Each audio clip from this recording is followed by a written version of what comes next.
Xgrowth has helped B2B tech companies design campaigns that open doors in their strategic target accounts, roll out targeted ABM programs, scale ABM programs, and select the right tool and tech stack for a successful ABM initiative. These are all things Xgrowth has helped their clients with. If you're interested to learn how Xgrowth can help your firm's ABM program, check out Xgrowth at xgrowth.com.au. That's xgrowth.com.au and chat with the APAC ABM agency.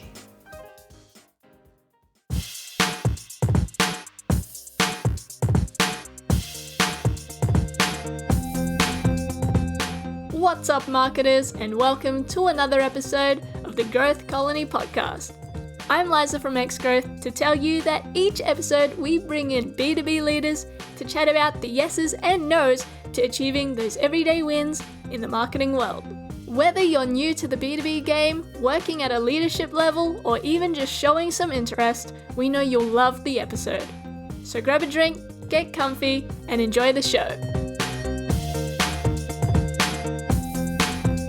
Hello everyone, welcome to another episode. I'm Shahin Hoda with Xgrowth, and today I'm talking to Theo Nasser, Chief Executive Officer at Right-Hand Cybersecurity, about, as a startup, how did Right-Hand build its customer acquisition channel and was able to land large enterprise accounts, something that is not an easy feat to accomplish. So super excited to have this podcast and have a chat with Theo. And Theo, thanks for joining us. Thank you so much. It's great to be here.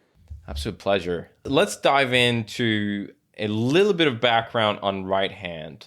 Can you paint a little bit of a picture for us in terms of how did Right-Hand get started? Sure, absolutely. So Right-Hand Cybersecurity, what we do is we provide a modern security awareness platform for businesses. Roughly 82% of all data breaches are actually caused by employees. Good corporate citizens that unfortunately just don't necessarily know the do's from don'ts from operating a computer and working online. So we provide a platform to help them work and operate more safely while connected to the internet. And I started the business a couple of years ago. I've been in cybersecurity now for over 10 years. So I'm familiar in the industry, and I just repeatedly always felt like this was an underserved space. Most security vendors that are out there today, they're actually really focused on the perimeter. They're trying to block or detect or prevent an external attack or external threat from bypassing that perimeter layer and circumventing that perimeter layer to ultimately steal something from within the network, whether that be data or money or credentials. And I felt like the human element was just vastly underserved. So that's why I decided to start this business. Awesome. Now, I mean, startup world, you have to land those customers. I wanna start with, you have some amazing names. How did you manage to land some of these large customers as a startup? Because cybersecurity space, it's a tricky space. It's all about how established you are and how well known you are and all that stuff. And I feel like startup companies have even a harder time, especially landing larger organizations. What was that playbook like, and how did you go about landing those first few decent customers? So it's definitely evolved. If you're specifically asking about the first few, right? So just to kind of paint the picture, what you're describing is the earliest stages of a startup where all of the go-to market is founder-led. Maybe you and your co-founder or just a few members of a team have just recently launched an MVP, a very early stage product to the market, something that needs a lot more work, but something that you want to get in the hands of your customers. And it sounds like your question is at that early stage, how do you actually get this in the hands with enterprises or really anybody at that really early stage when you don't have a brand or something that's really overly evolved or mature? The way that I've always approached it specifically at that stage is I actually don't necessarily see it as selling just through the traditional definition of selling or sales. I really look at it as trying to find design partners, trying to inspire someone to say, this is how we see the future. Do you see the future in a similar way? And would you like to partner together to help change that future together. So when we were really just getting started, when I was giving presentations or demos, if you can even call them demos at that early stage, because there really wasn't much to demo, it was more just around telling the story of these are the observations of what we've seen in the market. These are the problems that we constantly hear. Does any of this resonate with you? And when we were having those types of conversations with security leaders and business leaders, when we would find those that actually felt the same way, where that story resonated, we would try to pivot the conversation into, well, would you be interested in being part of the solution to try to actually fix that?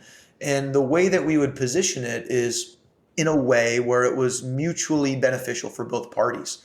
Obviously, us as the startup is getting a ton of value to have that design partner and that early stage adopter. But from their perspective, if we could build something that could be, a little bit closer fit to what their organization needs, they get to provide that direct input. They get to feel as though that they're part of the solution, actually building something, not buying something off the shelf.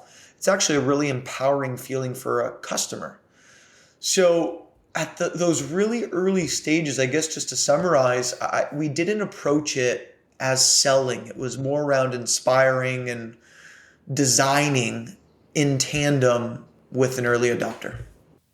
Right. It definitely sounds like a more of a partnership relationship and, hey, we're on this together versus, hey, we got this thing. Do you want to buy? Which I love it. How did that evolve, that your kind of like your sales and marketing motion? How did that evolve over time?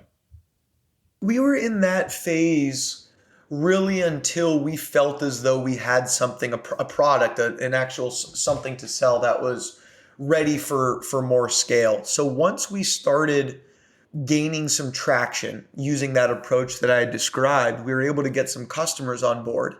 And thankfully, as you build those relationships with those customers, they help design something and then they say, okay, when you build this thing that we're designing together, I'll buy it. And then they buy it and then they're happy and they tell their friends and you start to build some momentum, right? You can kind of think of it as that snowball rolling down the hill and becoming a larger snowball. As you build that momentum, what we started to do was kind of pigtail on the back of that. You start to put together a case study, and then you start to put together a couple case studies, and then you start to, maybe host a webinar with that customer if they're willing to do something like that, if they're willing to put their name, their brand, their reputation, and tie that to your company and to your name and to your brand and reputation. And that was something that I always found was really powerful, as opposed to marketing yourself as a startup, saying, look at these great things we're doing, having other people talk about you and sharing about the great things that you're doing.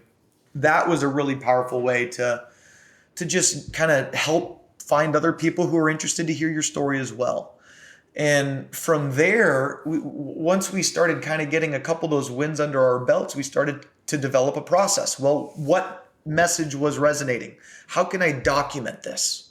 How can I go from me as a founder, hustling, running around, telling stories, meeting people, networking, to how can I actually document a process for sales or for storytelling or for inspiring an early adopter? How can I actually put something on paper and turn it into a scalable process?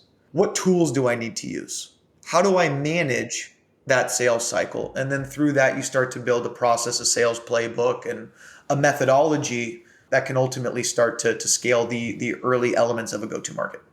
What was the most challenging piece to scale the sales process beyond yourself? There's a lot of challenges with that. I think that shift, books have been written on this, right? Going from founder-led sales to process-led sales and team-led sales. You look at the people element is extremely difficult, right? You're looking for people when you're hiring and finding people to join you on that journey. You're not just finding a salesperson, someone who's good at sales. You need to find someone who can really do a lot with very little. When you're working at a startup and you're one of the early sales hires, you don't have a product marketing organization. You don't have a robust marketing engine or team or possibly a small brand that you have to go sell, a relatively unheard of and unknown brand. you're dealing with potential competitors that could have 10x the amount of funding or 10x the amount of presence, more than 100x. Who knows? Just depending on the market that you're in. And so it's so important to make sure you have the right people along for that journey.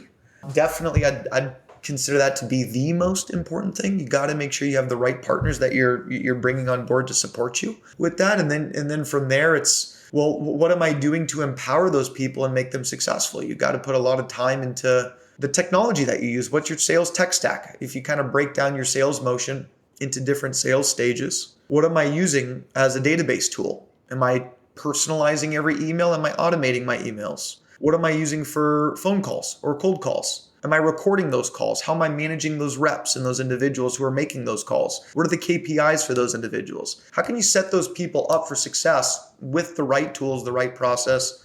And then, of course, your product, once you start to get more customers on board, you're now dealing with obviously supporting those existing customers. But when you get in those early sales cycles now with sales reps, they're selling a mixture of vision combined with what already exists today. So is that sales pitch more of a vision pitch? This is what we're trying to build, kind of like the early days that I described, or are you really just focused on what is tangible and available to be purchased? And how can you make sure you make that crisp? How can you make it consistent? You don't want different people saying different things. So there's really a lot. I mean, the whole thing's difficult. It's just a matter of putting as much process around it as possible. Yeah, right. I love that. I mean, I can totally relate to some of these challenges that you talked about, and putting a process sometimes is not as easy, especially if you're very sales oriented and might not have that. One's strength might not be in process creation, and that makes it even more challenging. Theo, we talked about quite a lot about the sales arm of it, right? Have you put anything in place from the marketing side and acquiring either leads or going after, whether it's inbound or outbound, but have you put in anything in place from the marketing side, or right now the organizations is predominantly sales and prospect and sales development led? Our business specifically, we started with the outbound motion. Just us going out hunting and having as many conversations as possible allowed us just to hear more what the market was thinking, what they thought. The way that we would approach a lot of those conversations were, we'd love to share with you what we've built. We'd love to collect your feedback. So it was really effective for that. Once you kind of solidify what it is you have and you start to, either approach or achieve product market fit, that's when I think founders start to feel really comfortable in investing more money into those other elements of a go-to market. So if you're describing like a digital marketing strategy, investing in SEO, maybe it's paid ads, maybe it's just a more robust marketing and brand presence that allows you to have an inbound funnel. At least the way that I approached it is I wanted to make sure that I was able to check a lot of those other boxes. So when we did start making those investments into the go-to market and the marketing and the brand and all of those other things, I felt more comfortable that we were investing in the right things, as opposed to just kind of spraying and praying or, using it as just I was trying to minimize trial and error, I guess is the way that I would describe it. Got it. Talking about trial and error, I want to dig into some specific mistakes you've made along the way building this acquisition channel for the company. What are the when you think about mistakes building Right-Hand Cybersecurity's acquisition channel, what are some of the major mistakes that come to mind? You're like, oh man, we made this was really painful, or that was really painful. What comes to mind? Gosh, I mean, there's so many things, right? I'm a Right-Hand Cybersecurity. This is the first company that I've started. So as a first-time founder, there are really countless things that when you look back, you're like, wow, at the time, in the moment, based on the set of information that I had, I thought this was the best course of action. And now that I've actually lived through it, I've seen the result. These are some things that I would tweak. I'll give you an example, just specifically if we're staying on the topic of sales and go-to-market. Right. I come from a sales background is probably some helpful context. So I've been in a majority of sales roles. I've been an SDR, I've been an account manager. I've operated and ran a channel sales model, a direct sales model. I've been a regional sales director. I've managed teams. I felt very comfortable in that sales role as kind of that business commercial oriented co-founder, with my other co-founder kind of taking everything over on the technical and engineering and product side of things. And I felt comfortable owning it for a while because it's just something that I had done. Looking back, I wish that I actually started the process of scaling it out and bringing people on board and taking that process that I had documented into a playbook. I wish I did it sooner. Now, there were a lot of factors that I guess weighed into my decision of why we did it when we did. At the time, COVID was a really big impact. It was impacting obviously a lot of businesses, and I wanted to make sure I wasn't necessarily hiring someone at a bad time when budgets were freezing. That wouldn't have been fair to that individual, and it probably wouldn't have turned out successful for either side. So I said, let me kind of navigate through a rough patch if there is going to be one. And what ended up happening for a couple of years is while a lot of businesses did experience challenge, cybersecurity kind of catapulted forward. Exploded, right? Organizations, they all started, everyone was working remote. The sheer volume of cyber attacks exponentially increased, right? And so as we started seeing that, I was like, oh gosh, we gotta get this moving. And so then we started, of course, fixing that and writing that course and getting people on board and starting to scale. But the initial hesitation, just a small initial hesitation, could impact several months for a startup, right? If you go from not even thinking about bringing someone on board to saying, okay, let's actually start this process and start hunting, start interviewing, and then people having 1 to 2 month notice periods, before you know it, it's like, wow, I just actually lost a quarter. So that was one of the things that I kind of think back on, was you just really have to go off instinct, right? If you feel as though, as the founder, because no one knows, as the founder, no one knows your business, no one knows your market, your competitive landscape, your niche, your buyer, no one knows that better than you. And if you kind of trust your instincts, more often than not, I think it should guide you in the right direction, but that doesn't mean you're always going to be right. And so what I've realized is you just got to really be open to doing a self-audit, identifying the areas of where improvement was needed, and then making sure you write those courses if you have the opportunity in the future. Looking back at that, when do you think would be the right time to do scale the sales team? Like, what are some of the main components or main boxes that need to be checked from your angle to be like, okay, now we should scale?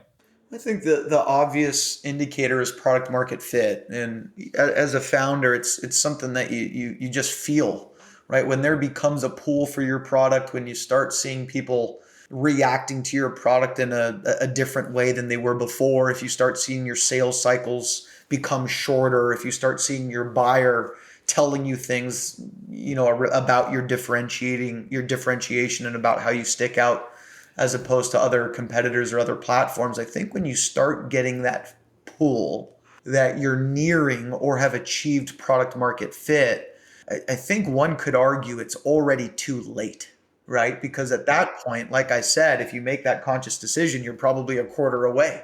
So I think as a founder, you kind of want to hone in to where you're nearing that moment of product market fit, and to the best of your ability, try to identify when you think that is, and when you feel like you're really approaching it and you might be a couple of months out, that might be the right time. At least that's the way that I looked at it for our business.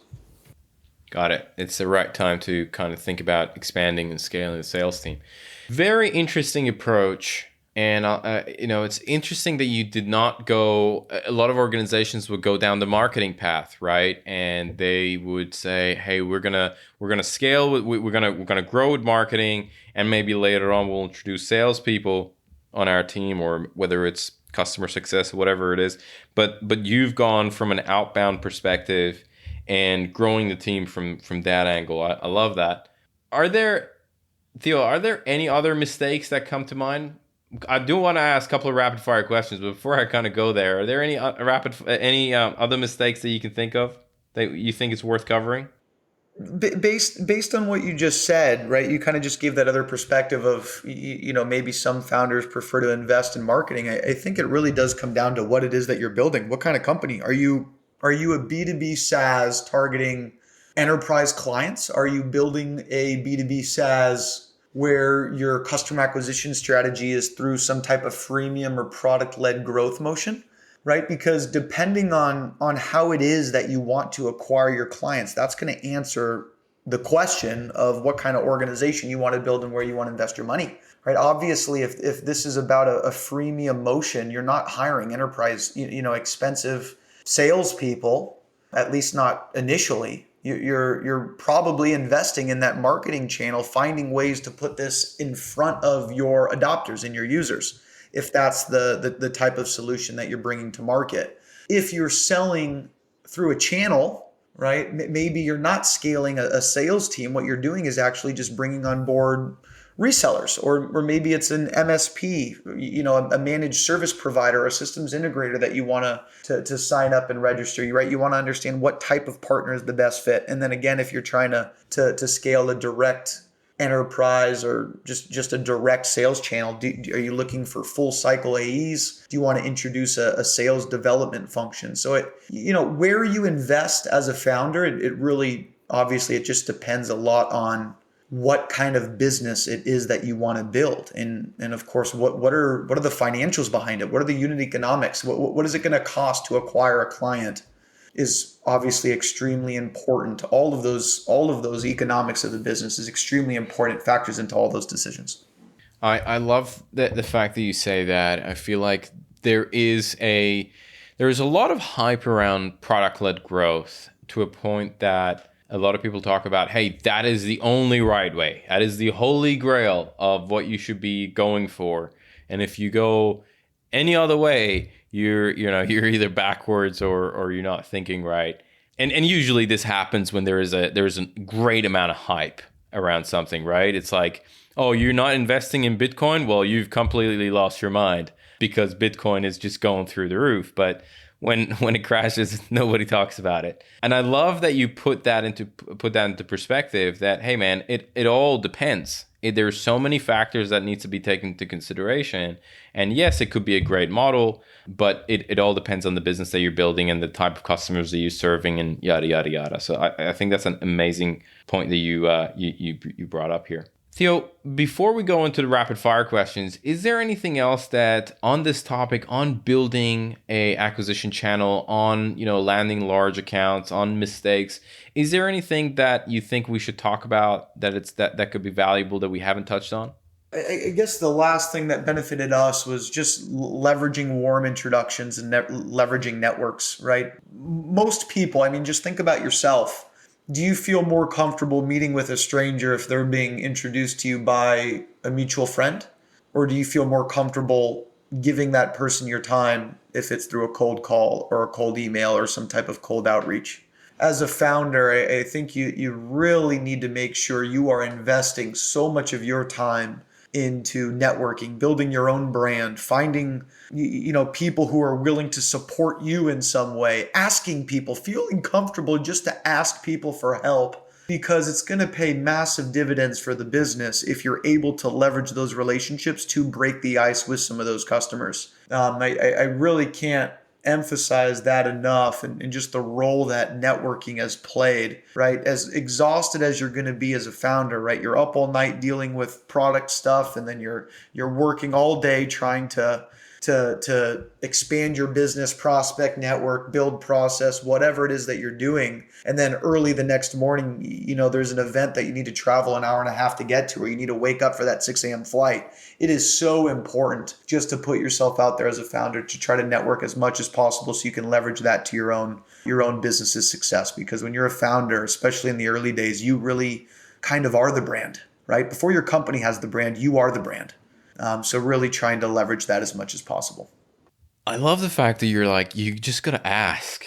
And it's just so many amazing things. I can give multiple examples about myself and our company that, and I don't know what your premise or thinking is around, hey, you just got to ask. But I know for me, there's been situations that I'm not talking about sales. I'm talking about many different aspects of the business, and you ask, and these answers pour in, and it just completely changes your mindset. It just completely changes the way you approach something, and it can change the trajectory of the business.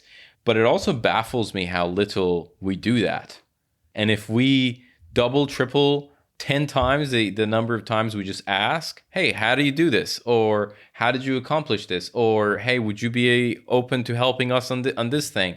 The amount of positivity and positive responses that you're going to get and the impact that that's going to have on you in the business is mind-boggling. And I love that you touched on that.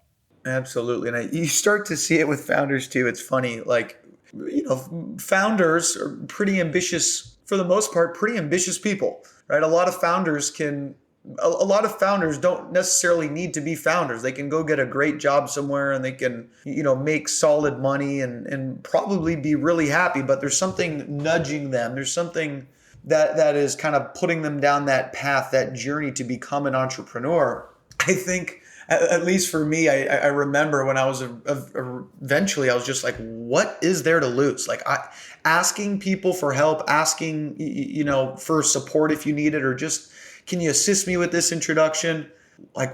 You kind of just get to a point as a founder, you're like, why wouldn't I ask, right? I'm already I'm placing such a big bet. I'm taking such a big risk. It is silly not to ask this question, because the worst that could happen, someone says no, and I'm exactly where I already am today. They just don't respond. Did you see that? Did you see that blurb? I watched it recently. It was just like a 30-second video of Steve Jobs talking about when he was a teenager, and he was just so interested in. It's like he asked hardware. Bell Labs or or Xerox or something, right? I thought it was Hewlett Packard. He called just someone, a leader in an industry. He just found their name in the yellow pages, right? The yellow pages, and got their contact information, gave them a cold call, said, hey, my name's Steve Jobs. I'm a 12, 13-year-old. I'm really interested in what you're doing. Can I have a couple spare parts so I can build my own computer, so I can build something? And he said it turned into an internship, right? He didn't just get parts. He actually got an internship at the company. And he's like, all I did was ask. It's just kind of a microcosm for, just ask. And I think a lot of people would be amazed about what kind of doors that could open. Yeah, exactly. I love it. Have you read the State of ABM and APAC report yet? If you have, you'll know that 59% of marketing leaders are intending to increase their ABM investment in the coming year. Even bigger news is 0% of survey respondents are going to decrease their investment. It's an exciting time for ABM in the region. Discover the state of account-based marketing in APAC today. Download the full report at abm.xgrowth.com.au/report. That's abm.xgrowth.com.au/report. Theo, let's jump into some rapid fire questions. I want to get your opinion on some of these as well before we wrap up. So the first thing I want to ask you is, what's one resource? This could be a book, a blog, a podcast, whatever it is, that has had a profound impact on the way you either work or live. What comes to mind? Right now, I'm listening to the All In podcast. Have you been listening to that? I haven't heard of that. All In. The All In podcast. Yeah, it's these four guys, founders, existing founders, ex-founders, VCs. They kind of just cover everything across the board, from macroeconomic trends to politics to business, to just to national news in the business world, and just kind of how everything collides. all those different elements collide into one another. And I think, it's become really, really popular, at least to some of the people that I've been talking to. So the All In podcast is probably my top listen right now. It's on Spotify. I love it. I think I just found a few of them on YouTube as well. That's a great find. Thank you very much for that. Absolutely. I'll check that out. Question number 2 is, if you could give one advice to B2B salespeople or marketers, what would it be? Listen more than you speak. That's a good one. That's a hard one for salespeople, but that's a great one. That's exactly. It's tough for us, but it's important. All right, question number 3. Who are some of the influencers you follow, Theo? There's a lot. I follow a lot on LinkedIn. I actually have a page of my sales playbook for my sales team. There's a page dedicated to, follow these people on LinkedIn. Let's see, a couple names. I like a lot of the content that's produced by Josh Braun. He's a sales influencer. There's a lot of good content produced by the 30 Minutes to President's Club duo. They produce a lot of good sales content. There's some people in there that provide, just on our sales playbook page, influencers that provide best practices on how to structure a good cold email, how to structure a good cold call. I find a lot of value in influencers who can actually dive into the tactics, right? Not just providing very high level guidance, but people who are doing the job or have done the job and can actually dive into the weeds to help you do something tangibly. Those are a lot of the people that I'd recommend to my sales team and any salesperson. I love it. I haven't heard of the 30 Minute to President Club duo. I got to check that one out. But Josh Braun, obviously his content is absolutely gold and entertaining. It is. That's a great one. Last one is, what excites you about B2B today? B2B, B2B SaaS, I'm really excited by this is going to sound silly, but it's just the cybersecurity industry. When I got into it 10 years ago, I remember just being blown away, just how massive, how fast it was growing. And then fast forward 10 years. And if I look back on that time, it was really just the tip of the iceberg. And now if I'm kind of thinking more big picture, I still think today is still just the tip of the iceberg for just cybersecurity as a whole and selling cybersecurity. It's, you kind of look at recessions, you look at pandemics and what typically happens to cybersecurity. Budgets still grow, right? Because hacking still occurs. We've obviously seen in the last year a lot of unfortunate things happening around the world, but kind of this collision of physical warfare colliding with cyber warfare and the impact that could have on nation states, the impact that could have on businesses, both large and small. So I'm definitely bullish on the cybersecurity industry and just the overall B2B SaaS and cybersecurity space. Another thing that excites me is, just seeing founders win, right? You see all the amazing stories over the last couple of years of just amazing exits and amazing IPOs. Just watching founders go through those journeys, right? Just those 12 years of grinding to, ultimately reaching that milestone of a great exit or an IPO. Hearing the stories about those founders or having just kind of tales in the trenches from those events is definitely something that I think any founder would get really excited about. Man, 12 years of grind.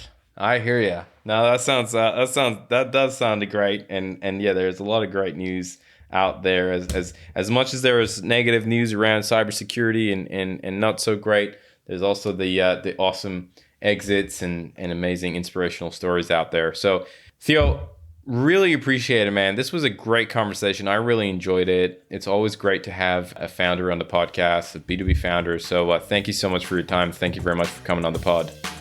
I enjoyed it as well. Thanks for having me.